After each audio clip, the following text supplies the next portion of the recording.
ஆண்டவராய் இயேசு கிறிஸ்துவின் நாமத்தினால் உங்கள் யாவருக்கு என்னுடைய அன்பான வாழ்த்துக்களை நன்றியில் நான் தெரிவித்துக் கொள்கிறேன்.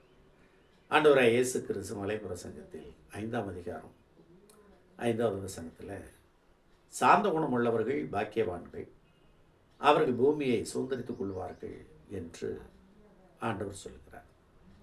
சாந்த குணம் உள்ளது மிக முக்கியமான ஒரு விஷயம். மனுஷனுக்கு இருக்கிற குணத்தில் மிக சிறந்த குணம் சாந்த குணம். எரேமியாவில் நான் வாசித்தால் 51:60 வசனத்தில் யூதா ராஜா சிதேக்கியா ராஜ்யவரம் பண்ண 4 வருஷத்தில் அவனோடு கூட பாபிலோனுக்கு போனேன். மாசேயாவின் மகனும் நேரியின் குமாரனுமாகிய சாந்த குணமுள்ள பிரபுவுமாகிய செராயாவுக்கு எரேமியா தீர்க்கதரிசி சொன்ன வார்த்தை என்று அந்த வசனத்தில் வாசிப்போம். செராயா மிகுந்த சாந்த குணம் உள்ளவன் என்று சொல்லி எரேமியா தீர்க்கதரிசி சர்டிஃபிகேட் கொடுக்குறார்.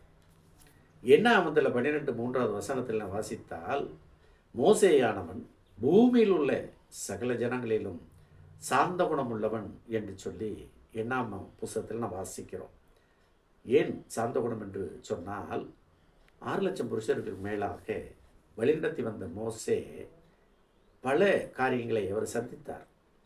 ஒவ்வொருவருடைய பிரச்சனை, கோத்திர பிதாக்களுடைய பிரச்சனை, எதிர்நாட்டு பிரச்சனை என்று சொல்லி பலவிதமான பிரச்சனைகளை கையாண்ட மோசே அத்தனை பிரச்சனைகளிலும் அவன் சாந்தத்தை கடைபிடித்தான்.